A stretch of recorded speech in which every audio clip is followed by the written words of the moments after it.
Bienvenue à tous et à toutes. Très heureuse de poursuivre avec les techniques transgénérationnelles et systémiques selon Idriss Lahore. Je suis Nil, je suis constellatrice et enseignante pour l'école de constellation Lahore. Et m'est revenu quelques souvenirs où bien souvent, les gens étaient interpellés par ce mot, constellation. Puisque la première chose à laquelle on pense, évidemment, ce sont les astres, les constellations, la Grande Ourse, Orion, le Chien et bien d'autres. Et donc, ils demandaient, mais qu'est-ce que c'est les constellations? Alors, nous expliquons que c'est une méthode d'harmonisation de nos systèmes familiaux, mais aussi de tous nos systèmes, et que nous travaillons avec les influences, les mémoires transgénérationnelles, pour amener plus d'harmonie, de paix dans les systèmes et dans votre vie.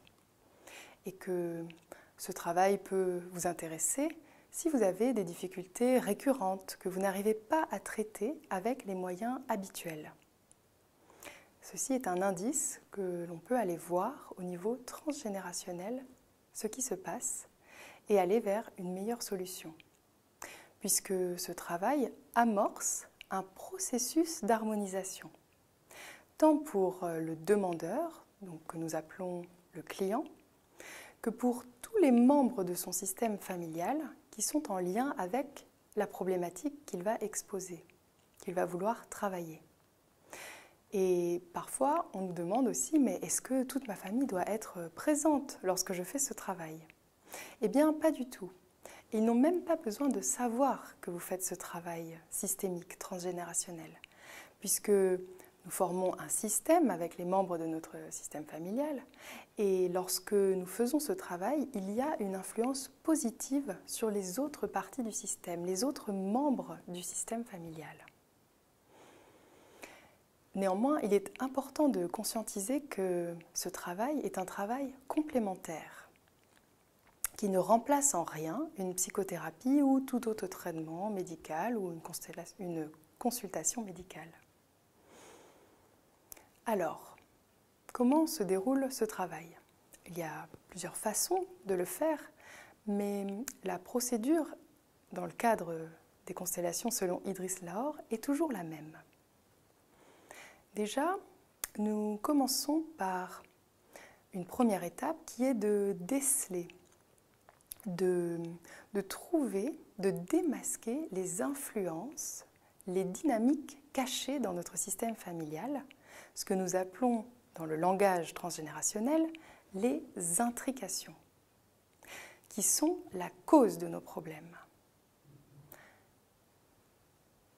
Dans un deuxième temps, nous allons, à travers justement le travail de constellation familiale, ancestrale, transgénérationnelle, dénouer ces intrications pour nous en libérer et pour pouvoir vivre notre vie sans subir les problèmes non résolus de nos aïeux ou de nos ancêtres ou de d'autres membres de notre système familial. Donc dénouer les intrications pour aller vers une meilleure solution à notre problème. Et nous pouvons aussi faire un autre type de constellation lorsque le problème n'est pas forcément une intrication, mais plutôt un manque de force, puisque parfois la force de nos ancêtres, de nos lignées, ne s'écoule pas totalement jusqu'à nous. Et grâce à ce travail très spécifique que nous a enseigné Idriss Lahore à travers de multiples constellations ancestrales, nous pouvons retrouver ce lien avec la force biologique de nos ancêtres qui peut vraiment nous aider à aller vers nos buts, nos aspirations. Donc, deux étapes, démasquer les influences et dénouer ou retrouver de la force. Alors, concrètement, comment fait-on cela? Actuellement, il y a plusieurs façons de travailler. Soit, vous pouvez faire une constellation individuelle, c'est-à-dire que vous allez être avec le constellateur. Et ça peut être dans la même pièce ou à travers l'ordinateur, les moyens modernes que nous connaissons actuellement. Et puis, un autre type de travail que nous pouvons faire pour faire une constellation, une façon que plusieurs d'entre nous connaissent, nous faisons un atelier de constellation. C'est-à-dire qu'il y a un groupe de personnes qui se réunit, par exemple pour une matinée de 3 heures, où il y aura plusieurs clients, donc plusieurs constellations, par exemple 3 dans la matinée, et une quinzaine de personnes qui viennent pour assister ou pour représenter. Je vais expliquer tout à l'heure ce que ça veut dire. Et ces ateliers de constellation se font en présentiel, dans la même pièce, mais peuvent aussi se faire à travers Internet, à travers ce que nous avons appelé des web constellations. Et vous trouverez plus d'informations dans les commentaires de cette vidéo. Donc, différentes façons de faire, mais le processus est toujours le même. Déjà, au préalable, le constellateur va avoir un entretien privé avec le client pour faire un travail de questionnement, éclaircir la problématique et élaborer ce que nous appelons le génogramme. Nous l'aborderons ultérieurement. Puis vient le jour de la constellation. Donc nous invitons notre client à exposer sa demande, son problème, de façon synthétique en 2 ou 3 phrases. Il est possible de faire des constellations en groupe, par exemple, sans exposer son problème, c'est-à-dire à couvert. Le constellateur est au courant puisqu'il y a eu un travail préalable, mais la problématique est trop personnelle ou trop délicate pour l'exposer devant tout le monde. Mais habituellement, les gens n'ont pas de difficulté à exprimer leurs problèmes. Puis, le constellateur va poser quelques questions à la personne. Et des questions à travers un questionnaire systémique spécifique, justement pour déceler ces dynamiques. En fonction des réponses du client, eh bien, je vais lui proposer de choisir dans l'assistance des personnes pour représenter certains membres de son système familial, en lien avec la problématique exposée aujourd'hui.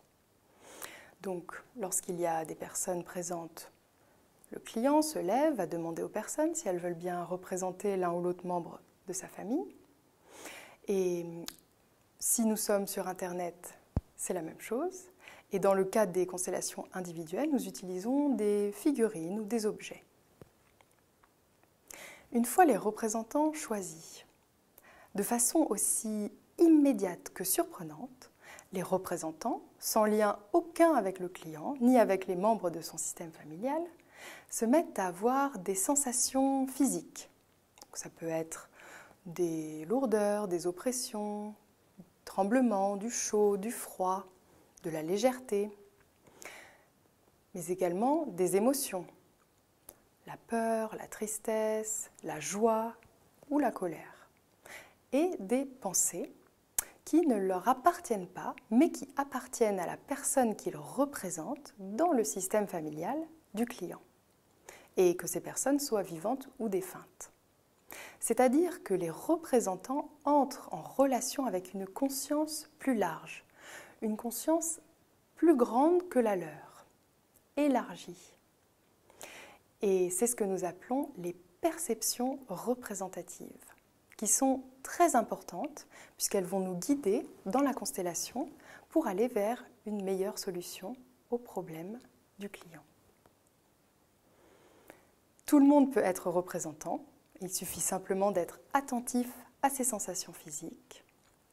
Et il n'y a rien d'autre à faire. Mais cependant, il est tout à fait possible de refuser, de dire simplement « je ne suis pas prêt » pour l'une ou l'autre raison. Ça n'a pas d'importance et on peut choisir quelqu'un d'autre. Personnellement, lorsque j'ai commencé à connaître les techniques transgénérationnelles systémiques, les constellations, d'abord je suis venue en assistant pour regarder, pour voir de quoi il s'agissait. Et puis très vite, lorsqu'on me demandait d'être représentant, j'acceptais. Et c'était toujours très étonnant et vraiment très enrichissant pour moi-même également. Et on peut tout représenter. On peut représenter des membres de la famille, mais également des pays, des nations, ou encore des grandes valeurs comme la beauté et beaucoup d'autres choses. Donc, les représentants, très importants dans notre travail. Et puis, une fois que les représentants sont choisis, le client va les placer dans l'espace. Et selon les façons de faire, de toute façon, le constellateur va guider le client. Ensuite, nous allons interroger chaque représentant, les interviewer. Et en fonction de leurs réponses, nous allons mettre en place des différentes façons pour aller justement vers une meilleure solution au problème de la personne.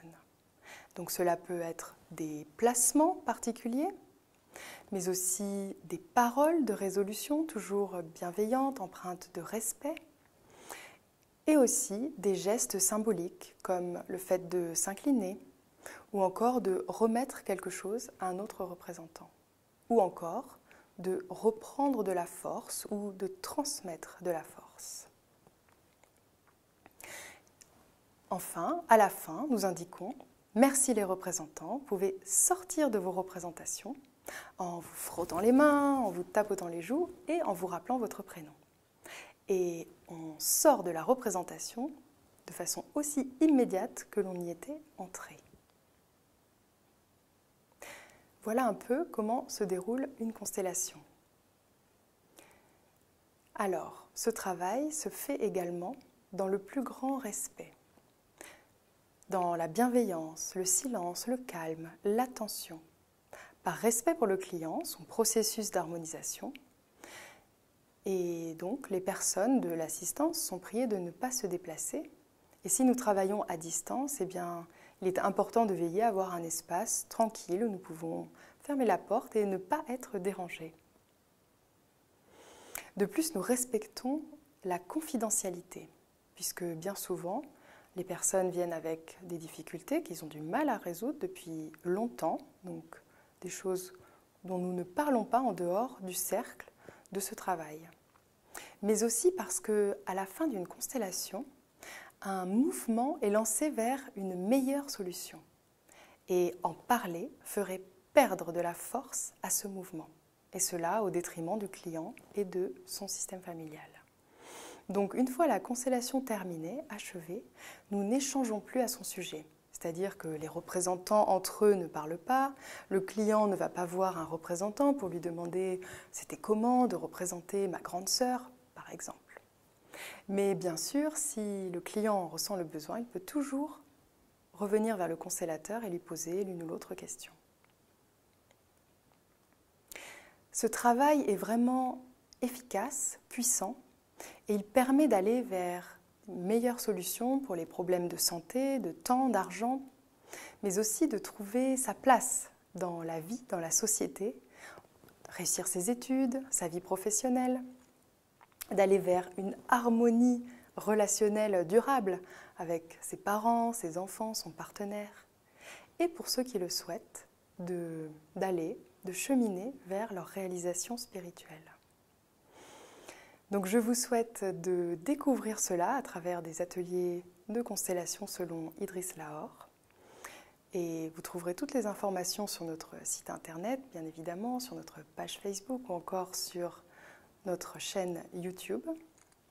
Et nous sommes à votre disposition si vous avez des questions. Et je voulais ajouter également que lors des ateliers de constellation, vous pourrez peut-être découvrir d'autres méthodes, puisque les constellateurs selon Idriss Lahore sont formés à d'autres méthodes, pour avoir une vision justement systémique de l'être humain. Et notamment, nous abordons les techniques énergétiques et certaines formes de yoga. Cela pour travailler la présence, la conscience et l'attention au corps physique que nous utilisons lorsque nous sommes représentants. Donc pour terminer cette intervention, je voulais vous proposer un petit exercice du yoga de Samara, très simple, pour nous détendre, revenir à la présence et pour partager encore un moment ensemble. Donc si vous êtes assis, vous pouvez simplement redresser le dos, rentrer un peu le menton pour étirer la nuque, poser les mains sur les cuisses.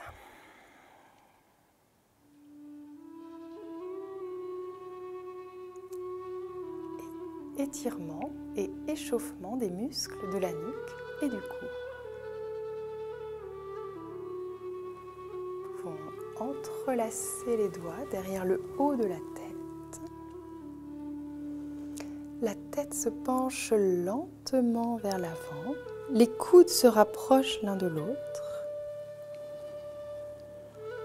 Et la nuque s'étire sous le poids des bras.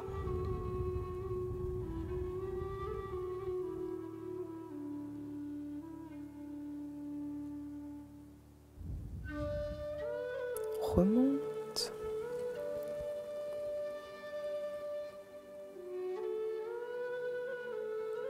On redescend. Les coudes se rapprochent l'un de l'autre et la nuque s'étire sous le poids des bras.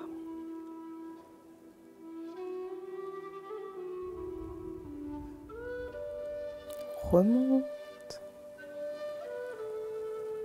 Massage de la nuque avec les pouces, en insistant bien sur les parties tendues.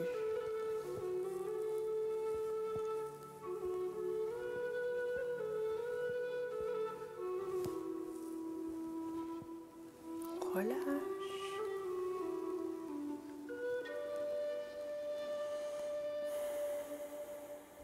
La tête part lentement vers l'arrière, sans forcer.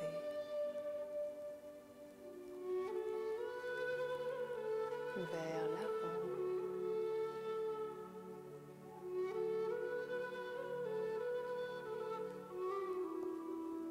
Vers l'arrière.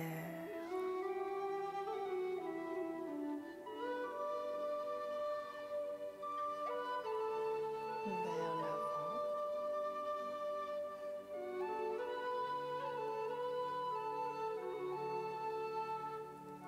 Vers l'arrière.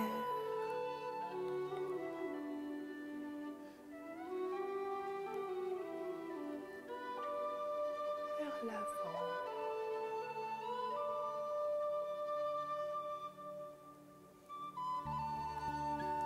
Rotation de la tête vers la gauche.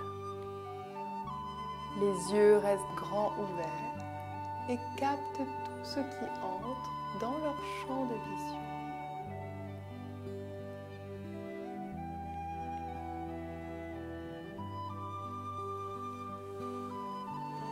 Dans l'autre sens. Ceci est également un exercice oculaire.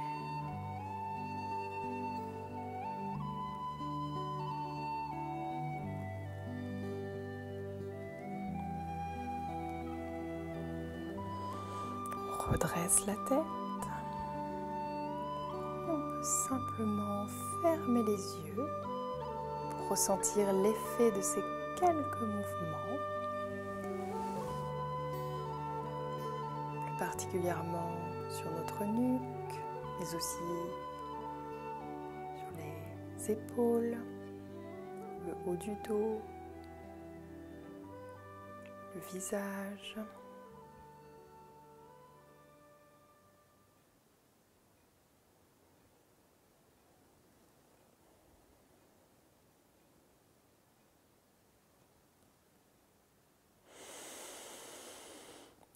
Nous pouvons rouvrir les yeux. Merci pour votre présence, votre écoute attentive, votre participation et je vous souhaite une très belle fin de journée.